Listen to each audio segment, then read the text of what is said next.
Welcome to Sunil Chemistry Zone.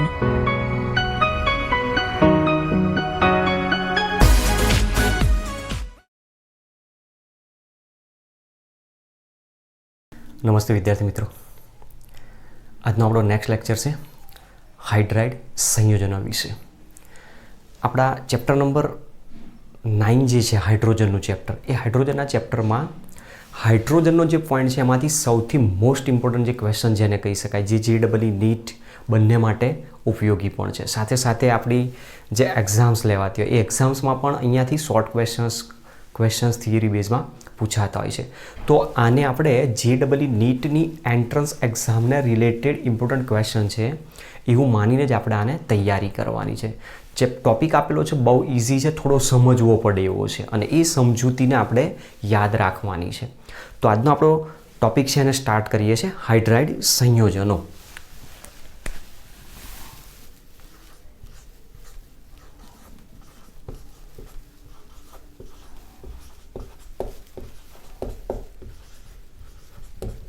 હવે hydride સંયોજનોની વાત કરી છે ત્યારે અહીંયા પર્ટિક્યુલર તમે આના ઉપરથી કહી શકો છો કે એમાં હાઇડ્રોજન જે જોડાયેલો છે કયા આયન તરીકે હશે? H- હાઇડ્રાઇડ આયન તરીકે જોડાયેલો હોઈ શકે.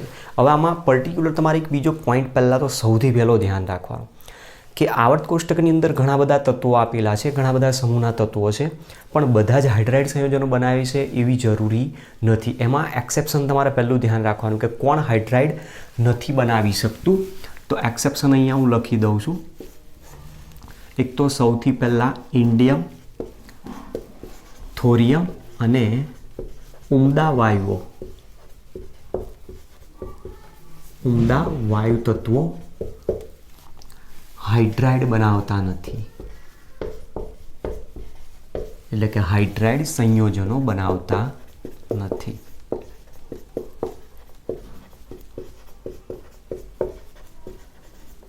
આ એક પહેલો ક્વેશ્ચન તમારે આ યાદ રાખવાનો. એક્સેપ્શન તરીકે પૂછી નાખે પ્રશ્ન કે નીચેનામાંથી કયો હાઇડ્રાઇડ સંયોજન અસ્તિત્વમાં નથી અથવા યોગ્ય નથી અથવા તો કોણ હાઇડ્રાઇડ બનાવતું નથી, તો તમારે આ વન પરથી ધ્યાન રાખવાનું. ચલો, હવે હાઇડ્રાઇડ સંયોજનો જે જોવા મળે છે મોટાભાગે 3 પ્રકારના હાઇડ્રાઇડ સંયોજનો છે.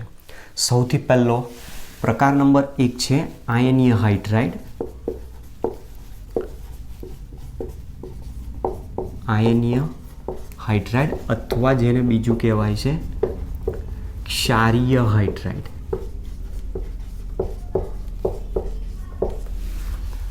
પ્રકાર નંબર 2 ધાત્વિક હાઇડ્રાઇડ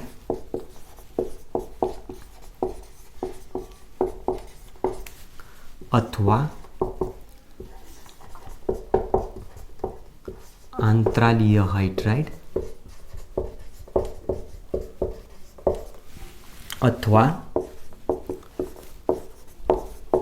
બિન તત્વયોગમિતીય હાઇડ્રાઇડ કહેવામાં આવે છે આને. અને પ્રકાર નંબર 3 છે સહસંયોજક હાઇડ્રાઇડ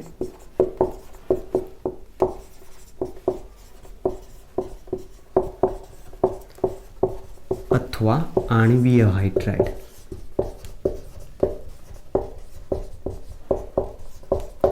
તો જુઓ, સૌથી પહેલો તમારી પાસે પ્રશ્ન આ છે, હાઇડ્રાઇડ સંયોજનોના પ્રકાર જણાવો અથવા નીચેનામાંથી કયો હાઇડ્રાઇડ અસ્તિત્વ ધરાવતો નથી.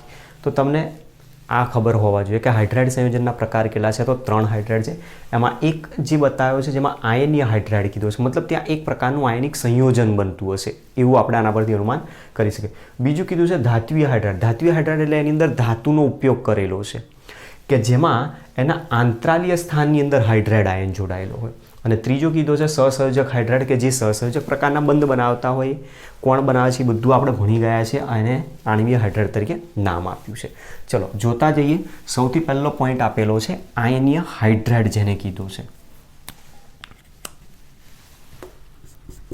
પ્રકાર નંબર 1 છે આયનીય હાઇડ્રાઇડ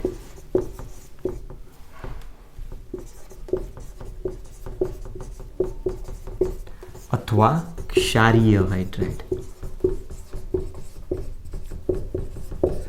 પહેલો પોઈન્ટ આયનીય હાઇડ્રાઇડ બનાવે કોણ? તો S વિભાગના તત્વો. S વિભાગના તત્વો મોટા ભાગના બરાબર. મોટા ભાગના એસ વિભાગના તત્વો આયનીય હાઇડ્રાઇડ બનાવે છે.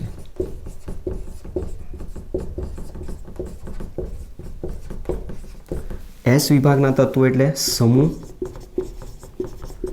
1 અને સમૂહ નંબર 2, જેને આપણે કહીએ છીએ આલ્કલી ધાતુઓ અને આલ્કલાઇન ધાતુઓ. તો જુઓ કઈ રીતે આવે છે સમજ્યામાં. સમૂહ નંબર 1 આપેલો હોય તો સમૂહ નંબર 1માં Li, Na, K, Rb, CS. Francium radioactive છે એટલે એને લઈએ નહીં. ત્યાર પછી સમૂહ નંબર 2 હોય તો બેરિલિયમ, મેગ્નેશિયમ, કેલ્શિયમ, સ્ટ્રોન્શિયમ અને બેરિયમ. આવા અલગ અલગ તત્વો આપેલા છે. એ તત્વોમાં સમૂહ નંબર 1ના તત્વો છે તો એ સમૂહ નંબર 1ના તત્વો NS1 ઇલેક્ટ્રોન રચના ધરાવે. સમૂહ નંબર 2ના તત્વો NS2 ઇલેક્ટ્રોન રચના ધરાવે. મતલબ આનો જો 1 ઇલેક્ટ્રોન તમે દૂર કરી નાખો તો આ મેટલ ઉપર ચાર્જ આવે +1 અને 2 ઇલેક્ટ્રોન જો દૂર થાય તો મેટલ ઉપર ચાર્જ આવે +2. અને એની સાથે અહીંયા જોડાવાનો પ્રયત્ન કોણ કરશે? H-. તો અહીંયા H-2 જોડાશે અને એમાંથી બનાવશે MH2 પ્રકારના હાઇડ્રાઇડ. અહીંયા એક જોડાશે તેમાંથી બનાવશે MH પ્રકારનો હાઇડ્રાઇડ સંયોજન બનાવશે. હવે આ જે હાઇડ્રાઇડ સંયોજનો બને એમાં અહીંયા લિથિયમ સાથે LiH, NaH, KH, RbH, CH. અહીંયા બનાવશે BeH2, MgH2, CaH2, SrH2 અને BaH2 પ્રકારના હાઇડ્રાઇડ બનાવતા હોય, જેમાંથી એક લિથિયમનો હાઇડ્રાઇડ, બેરિલિયમનો હાઇડ્રાઇડ અને મેગ્નેશિયમનો જે હાઇડ્રાઇડ છે, બરાબર. એક આ પોઈન્ટ ધ્યાન રાખવાનું છે. LiH, BeH2 અને MgH2 સહસંયોજક સ્વભાવ ધરાવે છે અથવા તો લાક્ષણિકતા ધરાવે છે કહી શકાય. મતલબ આમાં આયનીય હાઇડ્રાઇડ બને છે ખરો, પણ એમાં સ્વભાવ, નેચર, કેરેક્ટર કયા પ્રકારનું હોય છે? સહસંયોજક પ્રકારનું હોય છે. જ્યારે બાકીના હાઇડ્રાઇડ સ્વભાવે આયનિક હોય છે. ચલો, સૌથી પહેલો પોઈન્ટ આપણી પાસે આમાંથી આ મળતો હોય છે. હવે એમાં તમે જોઈ શકો છો અહીંયા લિથિયમ જોડે હાઇડ્રોજન પૂરેપૂરા પ્રમાણમાં જોડાયેલો છે અને એટલા માટે આને તત્વ યોગમિતીય હાઇડ્રાઇડ પણ કહેવામાં આવે છે. તત્વ યોગમિતીય હાઇડ્રાઇડ પણ કહે છે, જેનો ઉપયોગ મોટાભાગે આ જે હાઇડ્રાઇડ સંયોજનો છે એમાંથી LiH જે આપણે બતાવ્યો છે, બરોબર છે. પોઈન્ટને આપણે અહીંયા ન લખતા અહીંયા લખું છું. LiH નો ઉપયોગ ક્યાં થાય છે? તો બોટ છે, પછી જેકેટ્સ, સિગ્નલ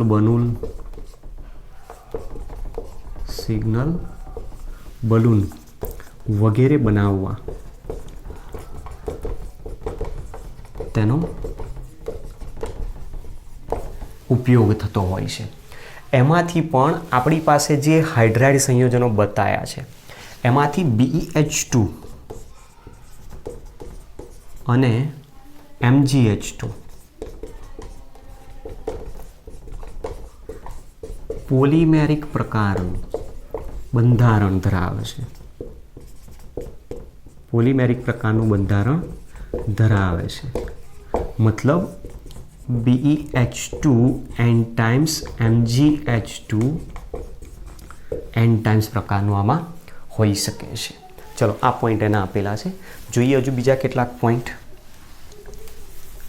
હવે જે આયનીય હાઇડ્રાઇડ અહીંયા આપણે દર્શાવ્યા છે એ આયનીય હાઇડ્રાઇડ સંયોજનો એના ગુણધર્મ છે કેટલાક. એક તો સ્ફટિકમય ઘન સ્વરૂપે જોવા મળતા હોય છે, સાથે સાથે અબાષ્પશીલ છે. અબાષ્પશીલ છે. નંબર 2, ઘન હોવાના કારણે એ ઘન અવસ્થામાં વિદ્યુત અવાહક છે, જ્યારે પીગલિત અવસ્થામાં જ્યારે પીગલિત અવસ્થામાં વિદ્યુત વાહક છે. આ એક પોઈન્ટ આપણે યાદ રાખવાનો છે કે જે આયનીય હાઇડ્રાઇડ આપેલા છે, આયનીય હાઇડ્રાઇડ સંયોજનોના ગુણધર્મો કયા કયા છે? તો આયનીય હાઇડ્રાઇડના ગુણધર્મો આ છે, જેમાંથી આ બે પોલિમેરિક પ્રકારનું બંધારણ ધરાવે છે અને બાકીના જે હાઇડ્રાઇડ સંયોજનો છે એની અંદર આ પ્રકારના ગુણધર્મો જોવા મળતા હોય છે. સાથે સાથે આપણી પાસે અહીંયા લિથિયમ હાઇડ્રાઇડ એક એવો હાઇડ્રાઇડ આપેલો છે કે જે lithium hydride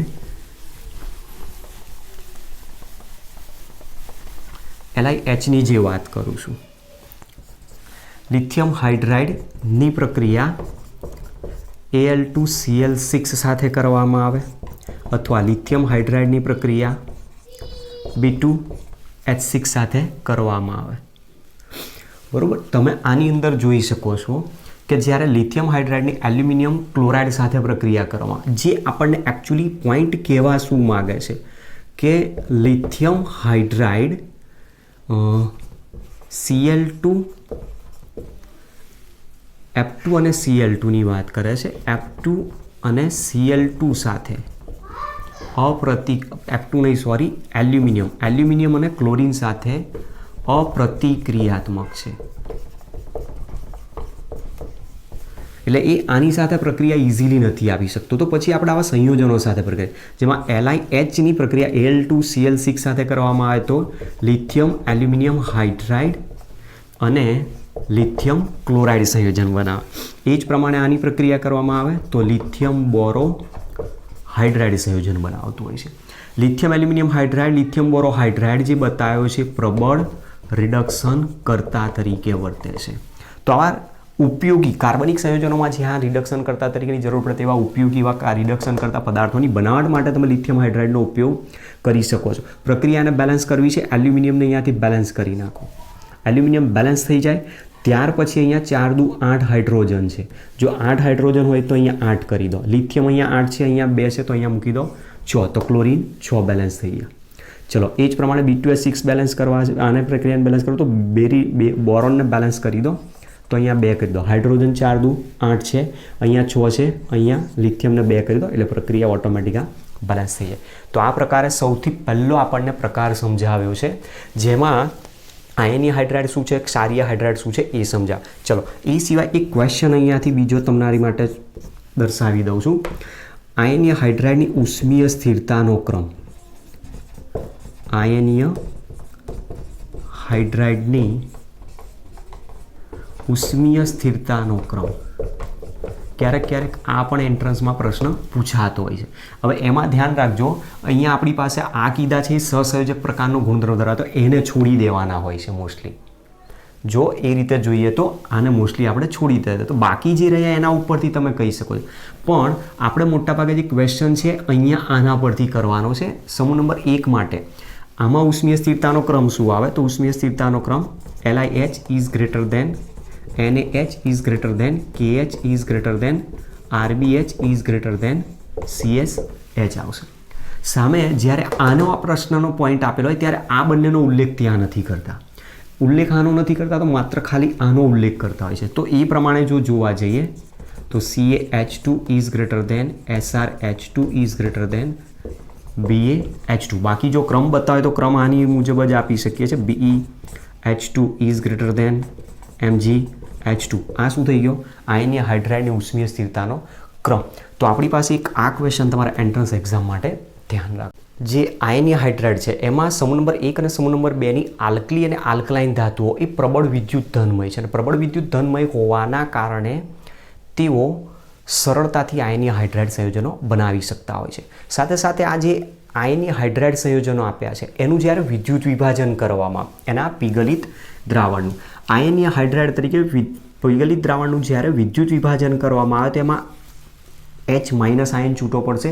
lithium hydride suppose માની લો આપેલો છે, તેમાંથી Li પ્લસ આયન છૂટો પડશે અને H માઇનસ. તો લાસ્ટ પોઈન્ટ જે મેં તમને ભણાયા ટોપિક એની અંદર મેં બતાવ્યું હતું હાઇડ્રોજનના ઉત્પાદનમાં કે વિદ્યુત વિભાજન થાય તો પોઝિટિવ આયન કેથોડ ઉપર જાય, નેગેટિવ આયન એનોડ ઉપર જાય.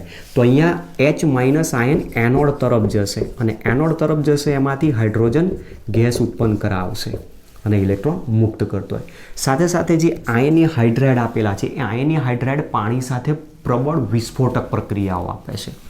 એક આ પોઈન્ટ ધ્યાન રાખવાનો છે. આયનીય હાઇડ્રાઇડ સંયોજનો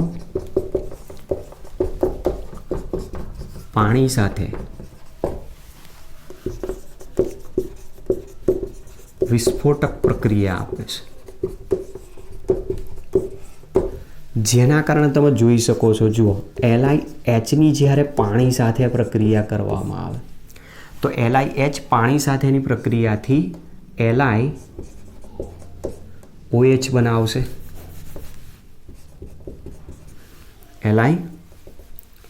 આની જગ્યાએ LiOH બનાવશે, પ્લસ બાકીનો છૂટો પડશે અહીંયાથી હાઇડ્રોજન ગેસ. ચલો, એ જ પ્રમાણે સોડિયમ હાઇડ્રાઇડનો યુઝ કરવામાં આવે. સોડિયમ હાઇડ્રાઇડ પાણી સાથેની પ્રક્રિયાથી NaOH પ્લસ હાઇડ્રોજન ગેસ ઉત્પન્ન કરતો હોય. કેલ્શિયમ હાઇડ્રાઇડ પાણી સાથેની પ્રક્રિયા કરવામાં આવે તો calcium hydroxide plus hydrogen gas ઉત્પન્ન કરતો હોય. હવે આ ઘટનામાં અહીંયા બને છે શું, તમે ધ્યાનથી સમજો. ઇન્ડસ્ટ્રી લેવલે જ્યારે હાઇડ્રાઇડનું પ્રોડક્શન કરવામાં આવતું હોય, જો ભૂલથી એની સાથે પાણી સંપર્કમાં આવ્યું તો તરત જ એ વિસ્ફોટ કરી નાખે છે. અને વિસ્ફોટ કરી નાખે ને સાથે સાથે અહીંયાથી દહનશીલ એવો હાઇડ્રોજન ગેસ ઉત્પન્ન કરતો હોય. તો પછી આગ હોલવવા માટે તમારે આગ બુઝાવવા માટે ફાયર એક્સટિંગ્યુશરની જરૂર પડતી હોય. ઇન્ડસ્ટ્રીમાં ફાયર એક્સટિંગ્યુશરનો મોટાભાગે યુઝ કરવામાં આવતો હોય, પણ ફાયર એક્સટિંગ્યુશરનો જો યુઝ કરશો તો આના દ્વારા લાગેલી આગ સરળતાથી કંટ્રોલમાં એ આવે નહીં. એના પાછળનું કારણ કે અહીંયા જે હાઇડ્રોજન છે એ હાઇડ્રોજન પોતે CO2ને એબ્સોર્બ કરી લે છે, CO2નું શોષણ કરી નાખે છે. કારણ કે ફાયર એક્સટિંગ્યુશરમાં શું હોય, કાર્બન ડાયોક્સાઇડ હોય. તો અહીંયા ઉદ્ભવેલો જે હાઇડ્રોજન છે એ શું કરી નાખતો હોય છે, CO2ને એબ્સોર્બ કરીને એની સાથે જ પ્રક્રિયા કરી નાખતો હોય છે. હવે જે હાઇડ્રાઇડ સંયોજનો છે એ હાઇડ્રાઇડ સંયોજનો અહીંયા જે બતાવે છે એ CO2ને એબ્સોર્બ કરી નાખતા હોય છે. અને એ હાઇડ્રાઇડ સંયોજનો CO2ને એબ્સોર્બ કરતા હોવાના કારણે હાઇડ્રોજન જે કારણે આગ લાગી છે એ સરળતાથી ત્યાંથી આગ બુઝાવી શકતા નથી. અને એટલા માટે આવા હાઇડ્રાઇડ સંયોજનો પાણી સાથે સંપર્કમાં આવે ત્યારે લાગેલી આગને હોલવા માટે માત્ર રેતીનો યુઝ કરવામાં આવે. રેતી એની ઉપર તમે નાખી દો, ઓટોમેટિક આગ હોલાઈ જશે. ક્યારેક આવું બનતું હોય છે કે આપણી લેબની અંદર પણ સામાન્ય નાની આપણે તો સ્મોલ સ્કેલ ઉપર પ્રિપેરેશન કરતા હોય અથવા તો પ્રેક્ટિકલ કરતા હોય, અને દાખલા તરીકે કોઈક વખતે માની લો કે ટેસ્ટ ટ્યુબમાં તમે કોઈક દ્રાવણ લાયા અને બન્સેન બર્નરની નજીક લઈ ગયા અને એના કારણે ધારો કે કોઈ કારણે આગ લાગી ગઈ, તો પછી ત્યાં ફાયર એક્સટિંગ્યુશરની એટલા બધી જરૂર ના પડતી હોય તો શું કરો, તમે નીચે સેન્ડબાથ મૂકી લો, સેન્ડબાથ લઈને તમે રેતી એના ઉપર નાખી દો, તરત જ આગ હોલાઈ જતી હોય છે. તો અહીંયા એક ક્વેશ્ચન આ છે કે આયનીય હાઇડ્રાઇડની જ્યારે પાણી સાથે પ્રક્રિયા કરવા ત્યારે વિસ્ફોટક પ્રક્રિયા આપે ને એના દ્વારા લાગેલી આગ બુઝાવવા માટે મોટાભાગે સેન્ડનો યુઝ કરવામાં આવે છે, નહીં કે CO2 દ્વારા CO2ના ફાયર એક્સટિંગ્યુશરનો. બરાબર. તો એક આ ટોપિક તમને આપેલો છે, આયનીય હાઇડ્રાઇડ વિશેનો ટોપિક છે. ઓકે, પહેલાં લખી લો. ચલો,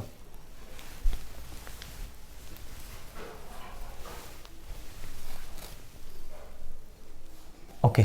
નેક્સ્ટ પ્રકાર નંબર 2 આપ્યો છે ધાત્વિક હાઇડ્રાઇડ, અથવા જેને કહેવાય આંતરાલીય હાઇડ્રાઇડ, અથવા એનું નામ આપ્યું છે બિન તત્વ યુગ્મિતીય હાઇડ્રાઇડ.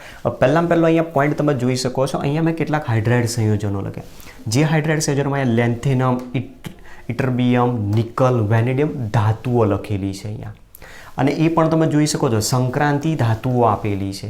સંક્રાંતિ ધાતુ, આંતર સંક્રાંતિ ધાતુઓ આ પ્રકારની આપી છે કે જેના પરથી એક વસ્તુ કન્ફર્મ છે કે અહીંયા D અને F વિભાગના તત્વો આ હાઇડ્રાઇડ બનાવતા હોય છે. જે હાઇડ્રાઇડમાં તમે જોઈ શકો છો હાઇડ્રોજનનું પ્રમાણ, અહીંયા જે પ્રમાણ હોવું જોઈએ એનું પૂરેપૂરું પ્રમાણ નથી, પોઈન્ટમાં છે. અને એટલા માટે જેને નામ શું આપેલું છે, બિન તત્વ યોગમિતીય હાઇડ્રાઇડ. મતલબ કે આ જે આપેલો છે એ હાઇડ્રાઇડ એક એવા પ્રકારનો છે કે જેમાં ધાતુ સાથે જ્યારે હાઇડ્રોજન જોડાય છે ત્યારે પૂરા પ્રમાણમાં એમાં જ જોડાતો નથી, અને એટલા માટે આને બિન તત્વ યોગમિતીય હાઇડ્રાઇડ કીધું. ચલો, તો પહેલું D અને F વિભાગના તત્વો આ હાઇડ્રાઇડ બનાવે છે.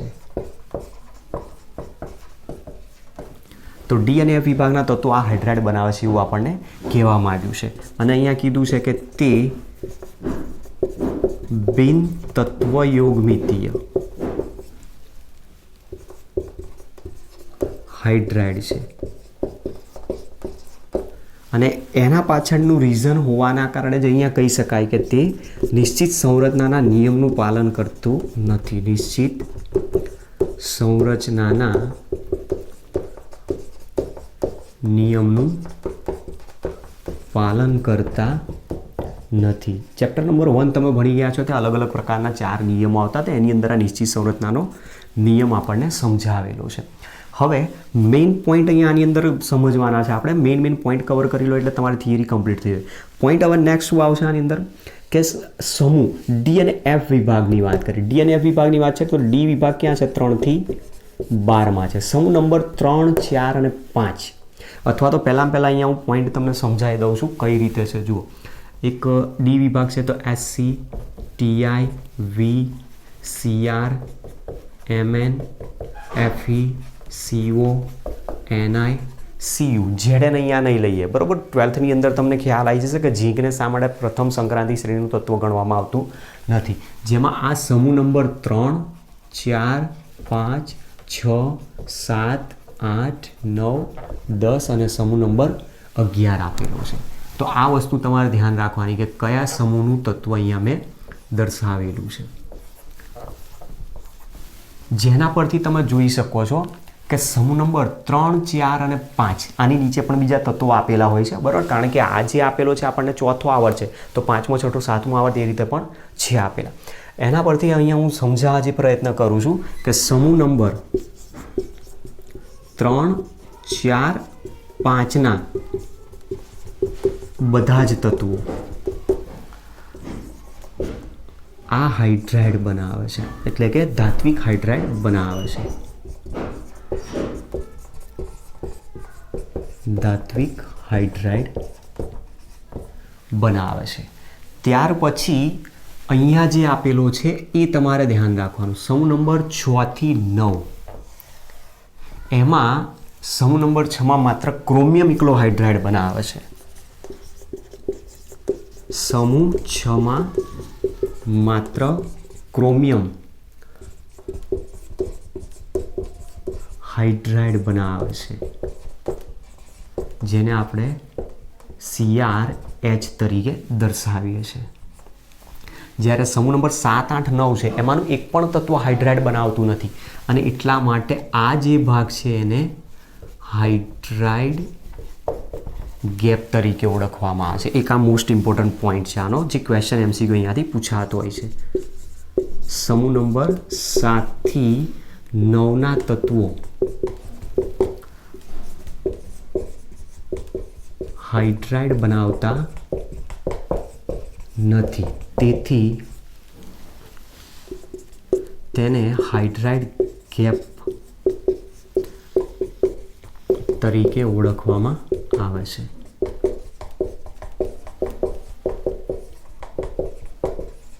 તો હાઇડ્રાઇડ ગેપ કયા સમૂહના તત્વોને ઓળખી શકાય?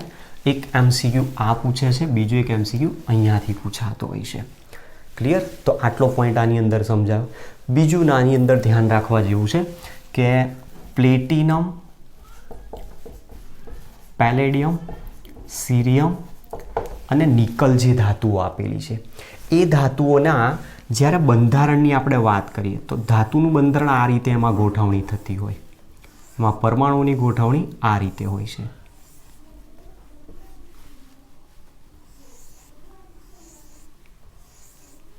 તમે જોઈ શકો છો.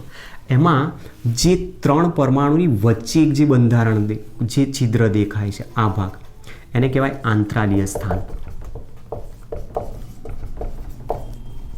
અને આ આંતરાલીય સ્થાન જે છે ત્યાં એનાથી નાનું કદ ધરાવતો હાઇડ્રાઇડ આયન પોતાનું સ્થાન લે. તો મતલબ અહીંયા કોણ જોડાશે? H- અને એના દ્વારા જે સંયોજન બનાવે છે એના કારણે જ નામ આપેલું છે એને આંતરાલીય હાઇડ્રાઇડ. તો ધાતુના સ્ફટિક રચનામાં જ્યારે હાઇડ્રાઇડ આયન જોડાતો હોય છે આંતરાલીય સ્થાનમાં ત્યારે બનતા સંયોજનને જ હાઇડ્રાઇડને આંતરાલીય હાઇડ્રાઇડ તરીકે ઓળખવામાં આવે છે. એ દરમિયાન આ જે ધાતુઓ આપેલી છે એ ધાતુઓની સ્ફટિક રચનામાં જ્યારે હાઇડ્રોજન હાઇડ્રાઇડ આયન તરીકે જોડાય છે ત્યારે એ ધાતુ કરતાં કંઈક અલગ જ સ્ફટિક રચના બનાવી દેતો હોય છે. અને એટલા માટે આ જે ધાતુઓ છે એ હાઇડ્રોજનને શોષણ કરવાનો ગુણધર્મ ધરાવે છે. અને હાઇડ્રોજનને શોષણ કરવાનો ગુણધર્મ ધરાવતો હોવાથી જ આ જે ધાતુઓ છે એના હાઇડ્રાઇડ એક ઉદ્દીપકીય ગુણધર્મ ધરાવે ધરાવે છે, તેથી ઉદ્દીપક તરીકે યુઝ કરી શકાય છે. સાથે સાથે હાઇડ્રાઇડને સ્ટોર કરવો હોય તો પણ એનો યુઝ કરી શકાય છે. તો એક આ પોઈન્ટ આપણે યાદ રાખવાનો છે. અહીંયા પ્લેટિનમ, પેલેડિયમ, સીરિયમ અને નિકલના હાઇડ્રાઇડ ઉદ્દીપકીય ગુણધર્મ ધરાવે છે.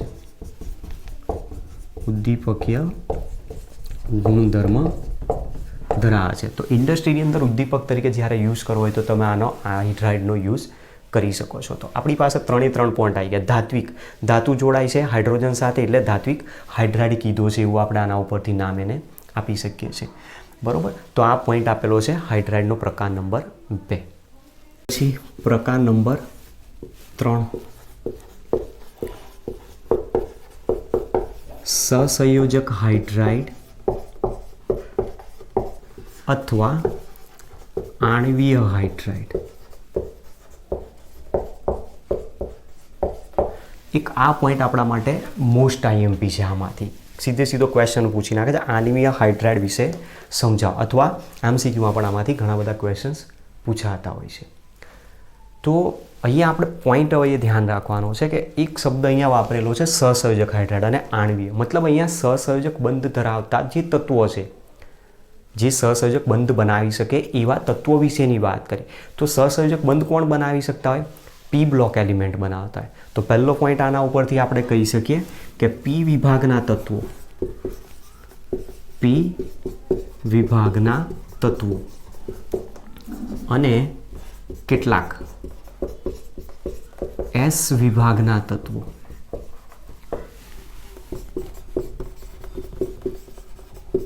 આ હાઇડ્રાઇડ બનાવે છે.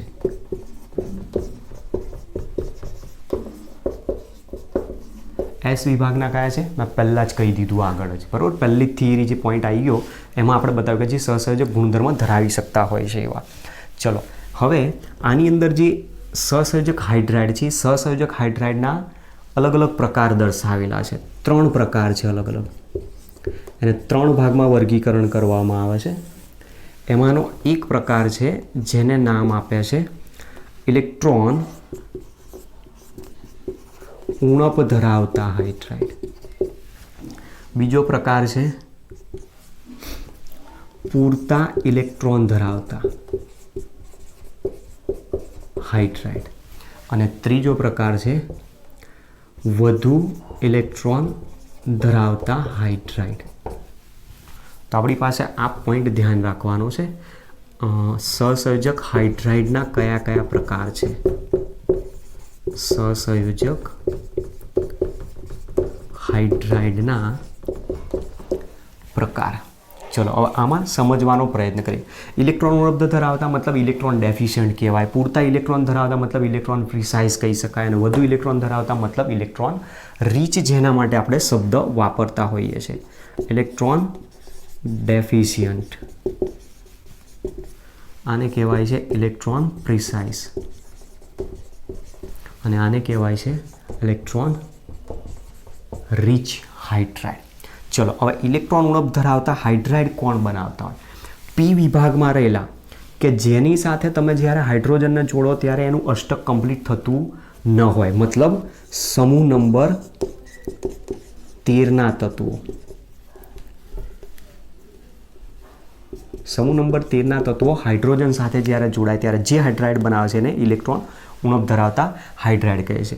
જ્યારે ઇલેક્ટ્રોન રીચ આપેલા છે, ઇલેક્ટ્રોન રીચ કયા હોઈ શકે? તો ઇલેક્ટ્રોન રીચમાં સમૂહ નંબર 16 અને 17ના તત્વો, જેની પાસે વધારાના ઇલેક્ટ્રોન આપણને ઓલરેડી જોવા મળતા હોય. અને પૂરતા ઇલેક્ટ્રોન ધરાવતા કોણ હોઈ શકે? તો સમૂહ નંબર 14ના તત્વો. તો આ વસ્તુ તમારે ધ્યાન રાખવાનું છે. જો સમૂહ નંબર 13થી સ્ટાર્ટ થાય P બ્લોક એલિમેન્ટ, 18 કમ્પ્લીટ થઈ જાય. તો આપણે તો 18 તો કીધું, એ તો હાઇડ્રાઇડ બનાવે નહીં. તો સમૂહ નંબર 13ના તત્વો ઇલેક્ટ્રોન ઉણપ ધરાવે છે. સમૂહ નંબર 14ના તત્વો પૂરતા ઇલેક્ટ્રોન ધરાવે છે. સમૂહ નંબર 17 અને 18ના 16 અને 17ના જે તત્વો છે, સોરી આની અંદર 15, 16, 17, 15, 16 અને 17ના જે તત્વો છે વધુ ઇલેક્ટ્રોન ધરાવતા હાઇડ્રાઇડ તરીકે દર્શાવી શકાય છે. દાખલા તરીકે એક્ઝામ્પલ પરથી સમજીએ. જુઓ ઉદાહરણ છે આની અંદર. સમૂહ નંબર 13, સમૂહ નંબર 13ના તત્વો છે એમાં બોરોન. તો બોરોન BH3 તરીકે હોઈ શકે, B2H6 ડાયમર સ્વરૂપે અસ્તિત્વ ધરાવે છે. એલ્યુમિનિયમ Al(S3) અથવા Al2H6 વગેરે આ સ્વરૂપના હાઇડ્રાઇડ એમાં હોઈ શકે. સમૂહ નંબર 14ના તત્વોની વાત કરીએ તો કાર્બન CH4 બનાવે, સિલિકોન SiH4 બનાવે, ગેલિયમ H4 આ રીતના હાઇડ્રાઇડ બનાવી શકે. સમૂહ નંબર 15ની જો વાત કરો તો નાઇટ્રોજન NH3PH3 બરાબર. અહીંયા PH3 ને હું હમણાં હટાવી દઉં છું, જસ્ટ રાખું છું 15માં NH3.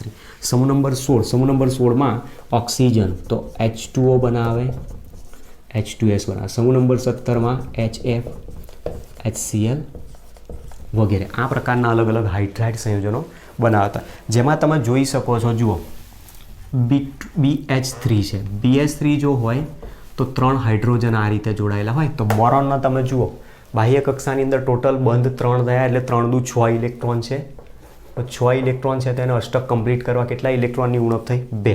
અને એટલા માટે એને કહેવાય ઇલેક્ટ્રોન ઉણપ ધરાવતા હાઇડ્રાઇડ. ચલો ત્યાર પછી CH4ની વાત કરીએ. CH4માં તમે જોઈ શકો છો 4 હાઇડ્રોજન જોડાયેલા છે. તો કાર્બનની આજુબાજુ 4 બંધ બન્યા, તો 4 બંધના ટોટલ ઇલેક્ટ્રોન થયા 8. તો મતલબ આની પાસે 8 ઇલેક્ટ્રોન છે, એટલા માટે અષ્ટક કમ્પ્લીટ છે, તો પૂરતા ઇલેક્ટ્રોન ધરાવતા હાઇડ્રાઇડ કહેવાય. NH3માં જુઓ, NH3માં નાઇટ્રોજન સાથે 3 હાઇડ્રોજન જોડીએ છે અને અહીંયા ઇલેક્ટ્રોન યુગ્મ. તો આની આજુબાજુ તમે જુઓ 3 બંધના 6 ઇલેક્ટ્રોન અને આ 2 ઇલેક્ટ્રોન, 3 દુના 6 ને 2 8 થઈ ગયા. અને આ ઇલેક્ટ્રોન યુગ્મ દાન કરી શકે છે, એટલા માટે એને વધુ ઇલેક્ટ્રોન ધરાવતા હાઇડ્રાઇડ તરીકે નામ આપ્યું છે. H2Oમાં હાઇડ્રોજન અહીંયા 2 બંધના ટોટલ 4 ઇલેક્ટ્રોન અને તમે જે 2 ઇલેક્ટ્રોન પેર બતાવો છો એ મળીને ટોટલ 8 ઇલેક્ટ્રોન. તો 2 ઇલેક્ટ્રોન યુગ્મ દાન કરી શકવાની એની પાસે ક્ષમતા છે એવું આપણે કહી શકીએ છીએ.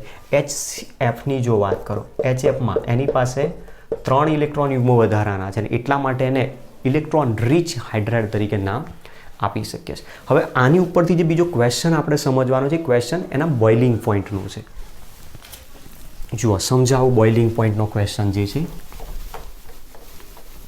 એકચ્યુઅલી બોઇલિંગ પોઈન્ટ કોનું? તો સમૂહ આ જે છે એના હાઇડ્રાઇડની વાત કરેલી છે. નેક્સ્ટ ટોપિક આપણે આની અંદર સમજવાનો છે. વધુ ઇલેક્ટ્રોન ધરાવતા જે હાઇડ્રાઇડ છે એ હાઇડ્રાઇડમાં બોઇલિંગ પોઈન્ટનો ક્રમ એક પૂછાતો હોય છે એક્ઝામમાં. કઈ રીતે આવે છે સમજાવું છું. જુઓ સમૂહ નંબર 15 હોય તો NH3, PH3, AS(S3), SB(S3), BI(S3) આ પ્રકારના હાઇડ્રાઇડ સંયોજનો બનાવે, જેની અંદર આપણે કહી શકીએ કે ઉપરથી નીચે તરફ તમે જેમ જેમ જાઓ એમાં વાન ડર વાલ્સ ફોર્સ પ્રબળ બનતું જતું હોય છે. અને વાન ડર વાલ્સ ફોર્સ જો પ્રબળ બનતું જતું હોય તો બોઇલિંગ પોઈન્ટ વધવું જોઈએ. બોઇલિંગ પોઈન્ટ વધવું જોઈએ તો મતલબ ક્રમ એનો શું હોવો જોઈએ? BI(S3) is greater than SB(S3) is greater than AS(S3) is greater than PH3 is greater than NH3 હોવો જોઈએ. પણ એકચ્યુઅલી જે NH3 છે એ આંતરાણ્વીય હાઇડ્રોજન બંધ બનાવી શકે, જ્યારે બીજા બધા આંતરાણ્વીય હાઇડ્રોજન બંધ બનાવી શકતા નથી એકદમ ઇઝીલી. તો એ આંતરાણ્વીય હાઇડ્રોજન બંધ બનાવી શકતો હોવાના કારણે એનો ક્રમ એકચ્યુઅલી અહીંયા આવતો હોય છે. અને એટલા માટે સાચો ક્રમ શું હોવો જોઈએ? તો BI(S3) is greater than SB(S3) is greater than NH3 is greater than AS(H3) is greater than PH3 પ્રકારે આપણને ક્રમ મળતો હોય છે. તો આપણો ક્વેશ્ચન આ છે. સાથે સાથે હાઇડ્રાઇડ સંયોજન છે તો એ હાઇડ્રોજન દાન કરી શકે તો રિડક્શન કરતા તરીકે વર્તે. તો તમે ઉપરથી નીચે તરફ જશો એમ બંધ મજબૂતાઈ ઘટતી જશે. તો હાઇડ્રોજન જલ્દી કોણ રિમૂવ કરી દે? BI(S3). BI(S3) જો જલ્દી રિમૂવ કરી દે તો આ તમારી પાસે રિડ્યુસિંગ એજન્ટ તરીકેનો ક્રમ બતાવી દીધો છે. રિડક્શન કરતા તરીકે પ્રબળતા કોની વધારે? BI(S3). સૌથી ઓછી કોની? NH3ની જોવા મળે. ચલો ત્યાર પછી સમૂહ નંબર 16ની જો વાત કરીએ તો સમૂહ number 16માં H2O, H2S, H2SE, H2TE અને H2PO, OSSETPO. અને આના દ્વારા બનેલા હાઇડ્રાઇડ એઝ ઇટ ઇઝ આમાં ક્રમ શું હોવો જોઈએ? H2PO is greater than H2TE is greater than H2SE is greater than H2S is greater than H2O ક્રમ હોય. એક્ઝેક્ટ આની અંદર પણ આવું છે.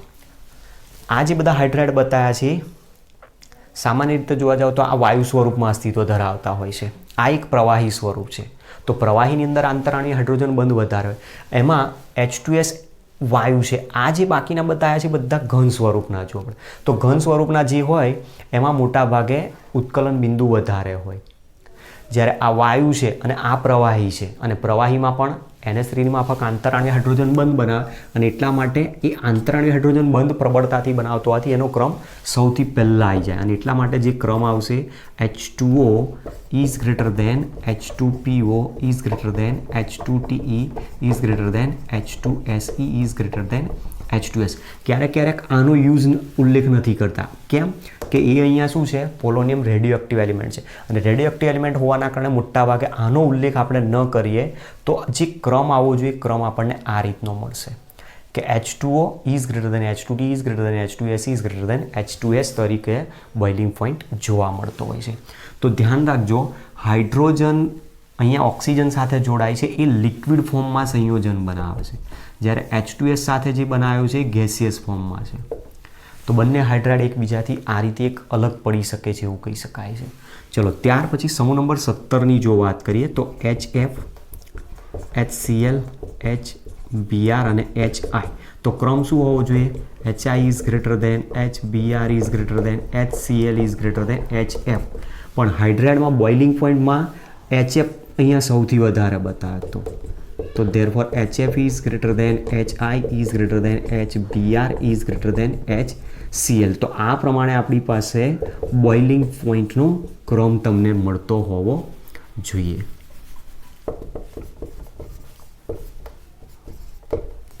તો આ તમારે 3 ક્વેશ્ચન યાદ રાખવાના છે બીજા કે બોઇલિંગ પોઈન્ટનો જો હાઇડ્રાઇડ સંયોજનોમાં ક્રમ આપ્યો હોય તો આણવીય હાઇડ્રાઇડમાં એટલે કે સહસંયોજક હાઇડ્રાઇડમાં કોનો ક્રમ કઈ રીતનો આવતો હોવો જોઈએ. તો આ 3 ક્વેશ્ચન પણ એન્ટ્રન્સ એક્ઝામની અંદર પૂછાયેલા છે જે આપણી બુકની અંદર રિફર કરીને આપ્યા નથી. તો આ જે ટોપિક આપ્યો છે એ ટોપિક એકદમ ઇઝી છે, સરળતાથી યાદ રાખી શકાય એવો છે. મેન મુદ્દા તમે યાદ રાખી લો એટલે થિયરી તમારી કમ્પ્લીટ થઈ જાય. બાકીનું બધું તમારી રેફરન્સ બુકનો યુઝ કરો. રેફરન્સ બુકમાંથી તમે એને MCQ જે પ્રમાણે તમને મળે એ પ્રમાણે એને સોલ્વ કરવાનો પ્રયત્ન કરો. ઓકે, મળીએ નેક્સ્ટ લેક્ચરમાં. Thanks to all.